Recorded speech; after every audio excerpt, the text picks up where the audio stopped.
Hello everyone. Today we are going to explain the working mechanism and principles of OSPF. So today we will first discuss establishing OSPF and its neighbors. If we want to run OSPF between two devices, there are two very important concepts between our OSPF routers. One is our neighbor relationship, may you call it, and the other is also our neighbor relationship. In this process, suppose in our simple network we have two devices. And between two routers, I directly connect them, I connect OSPF to each other, and we say that I need to enable OSPF on this interface. During this process, the router will start to listen and send hello packets. When the two routers send hello packets, through these hello packets, they discover each other and begin to establish this neighbor relationship. However, the neighbor relationship is just the beginning of our establishment. After that, it will go through a series of packets, such as the DD, LSR, LSU, and LSAC packets we mentioned before, to help our routers achieve communication between them. Once the LSDB synchronization between the two routers is complete, our two routers begin to calculate our routing table. At this point, our two devices are considered to have established this adjacency relationship. Now, here we discuss how the neighbor relationship is established and how the adjacency relationship is established. Actually, this involves several steps. They are as follows. First, I need to establish a neighbor relationship. After establishing the neighbor relationship, I will negotiate the master and slave roles to exchange databases. Here, we finally achieve synchronization. Why do we choose this master and this slave? It's because if we want to synchronize our information with each other, for example, right now I have a pile of books in my hand and you also have a pile of books in your hand. To facilitate better synchronization of the materials we have, we can send each other the titles of these books. During this process, there's a question. Should I send them to you first or should you send them to me first? If I agree on the time and I send it to you while you also send it to me, then at that moment, perhaps 1 second I ask you for it, and the next second you say, oh, I've already sent it to you, then on my side, changes will occur again. The entire interaction process would become very chaotic. Therefore, we usually choose a primary and a secondary. After we have synchronized the database, we will then calculate our routing. In this process, steps 1 and 4 involve the interaction between our two devices, while step 5, which is calculating the routing, is executed separately on each device. Now, let's take a look at how the neighbor relationship is established. If during this process we look at these two devices, assuming they are going to establish a connection in the future, they will first have their own. The router ID. We say here we'll send a hello packet saying, hey, I am 1.1.1.1. However, it doesn't know who else is running OSPF on this link. But during this process, we say R is also running OSPF, and it can receive the packet from 1.1.1.1.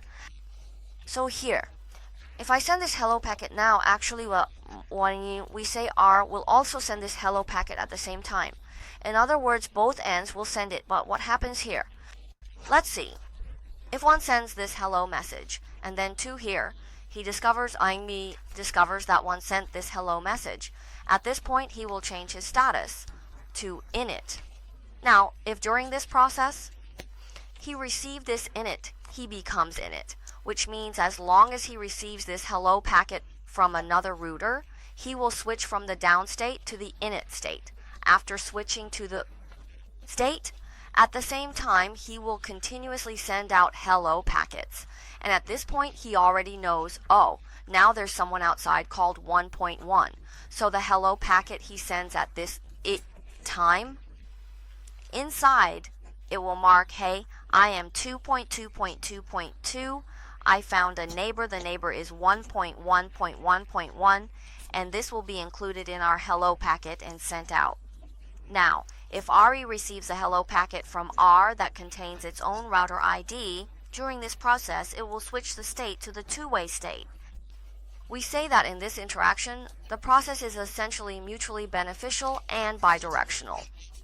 On our side, once it is discovered, it will also be added to its active neighbor list. Furthermore, add it to our hello packet, and send it to R. When R receives the hello packet sent by the other party, it has its own root IE, so at this time it becomes to A. So here we can summarize that. As long as there are two routers, it will announce OSPF and send this hello message outward. If the two routers receive the hello packet sent by the other party, they will put the other party's router ID into their own hello packet and send it out as an active neighbor. At this point, as long as I receive the hello packet sent by the other party, my state switches to init. Alternatively, this state is also referred to as the to state. After I send it out, when the two routers receive the hello packet from the other party again, which carries the active neighbor as themselves, they will establish this neighbor relationship. At this point, the state will stop at the to state. The transition from init to state, we say, is actually when I receive their packet, I am in the init state. When I receive the other party's packet, and it also contains my router ID, then I am in the to state. At this step, the two of you become neighbors.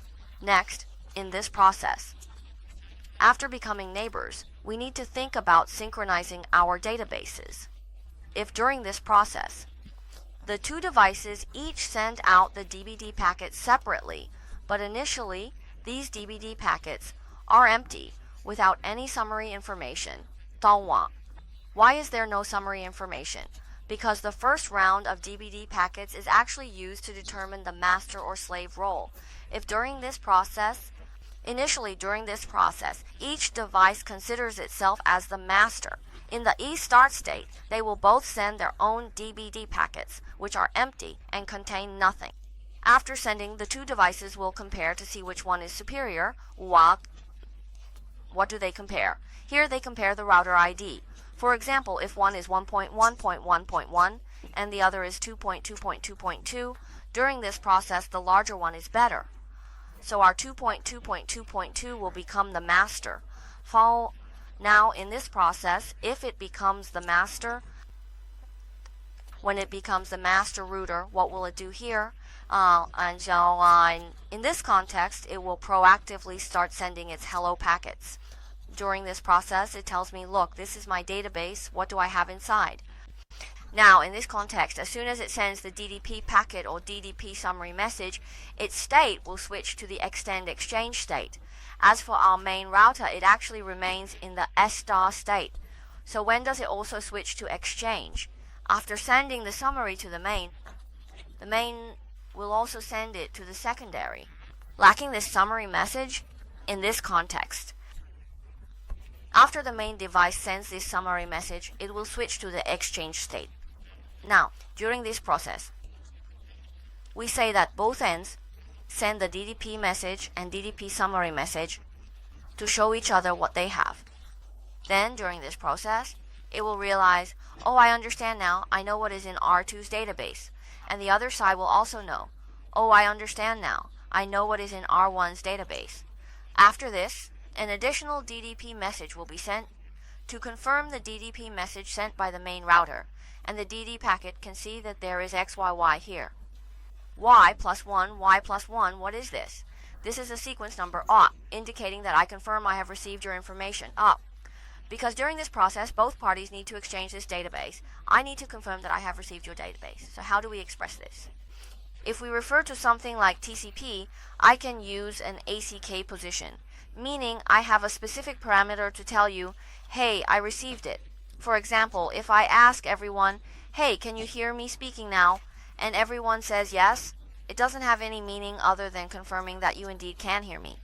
So in this context, the DD message actually uses an implicit acknowledgement here, which means using this. We use sequence numbers to match codes.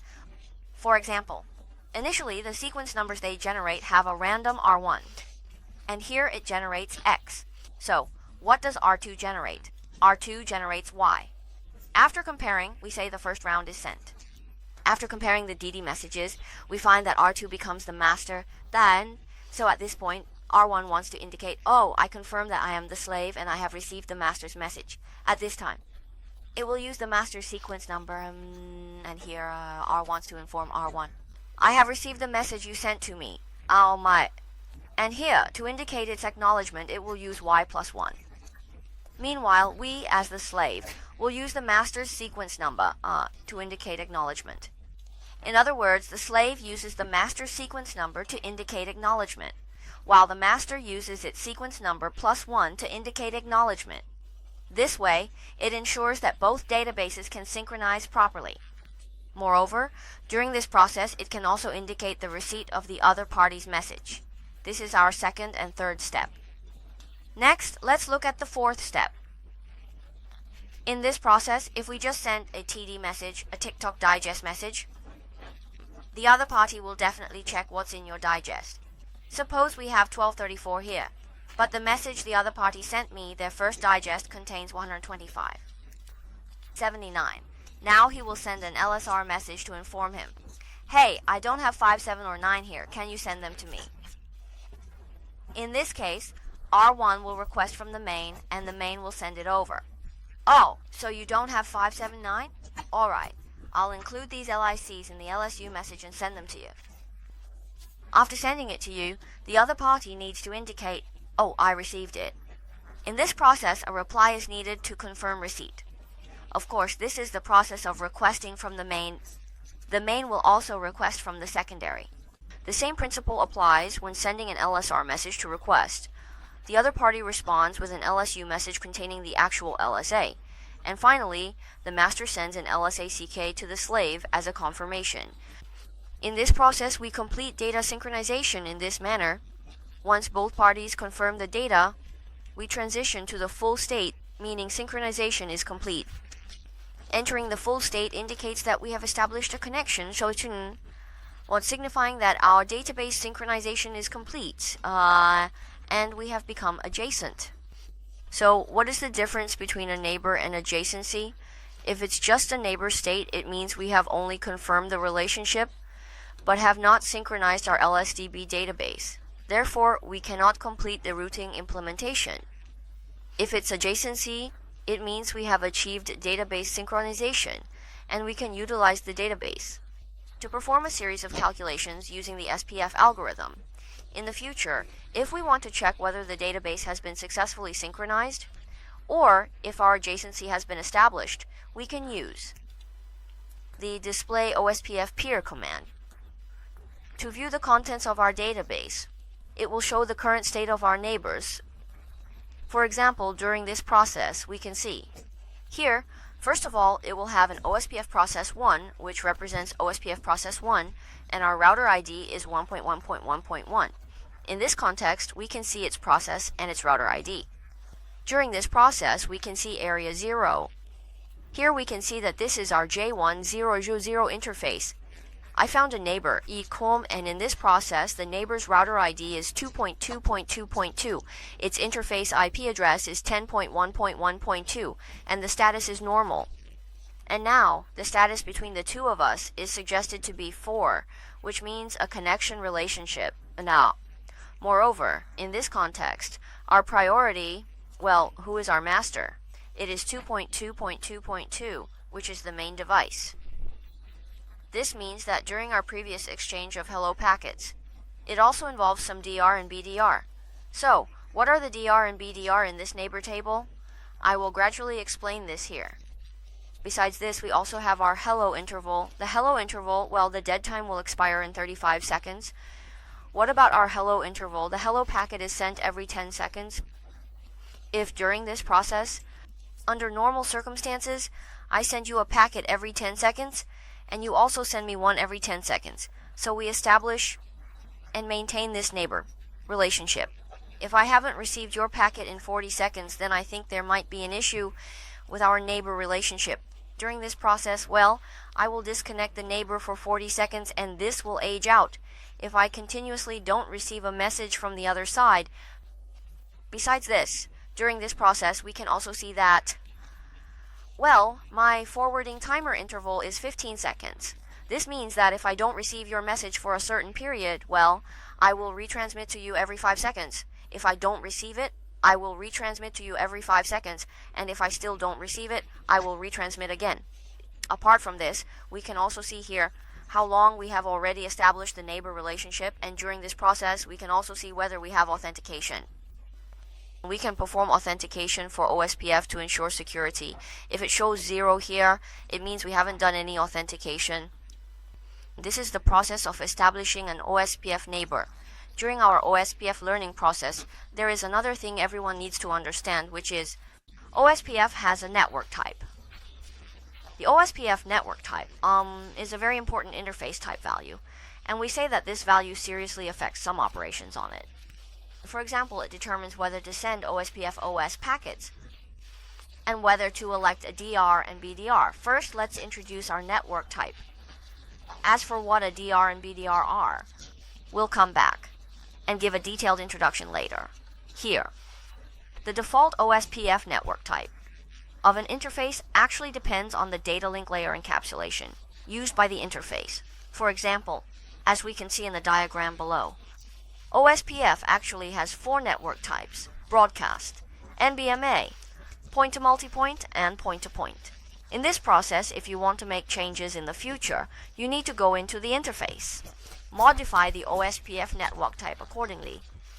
Now, if during this process, let's say the OSPF type on both ends of our data link is set to our desired type. Network type in this context is what we refer to as BMA, which is also known as broadcast. It means allowing multiple devices to access, and it supports a broadcast environment. The most typical example is the network cables we commonly use. Fiber optics are actually Ethernet networks.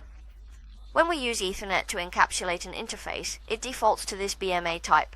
If we want 2 routers to establish a neighbor relationship, the OSPF network type at both ends of the link must be the same.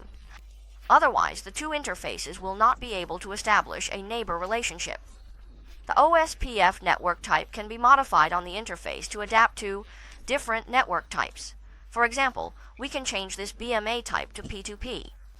P2P, which stands for point-to-point, means that on one link, I can only connect 2 network devices at the same time. The most typical example here is a PPP link. If you want an interface to use the PPP protocol without modifying it, then you need to use a serial interface. We say that this type of serial interface, by default, uses PPP encapsulation, and its default network type is P2P. Besides this, there are 2 more. They are NBMA and P2MP. What is NBMA? It refers to an environment where multiple network devices can access it, but it does not support broadcasting. A typical example is the frame relay network, although such networks are now quite rare and have actually been phased out in current networks. Unless you manually modify it at this stage, you won't see it. Besides this, we also have P2MP. In this context, P2MP is formed by bundling a single point to multiple points, with one point corresponding to multiple P2P link endpoints. By default, we don't say that when a link is connected. It is automatically considered as P2MP. This type must be specified. It must be manually modified from other network types by us. In this context, it is mainly applied to some aspects of security, such as certain VPN networks. We don't usually encounter these often. And in this process, these network types determine whether we elect a DR and BDR. If you are interested in DR, or if you want to learn Huawei certification technology or obtain Huawei certification question banks, please send me a private message. You can also leave more comments below the video for technical exchanges.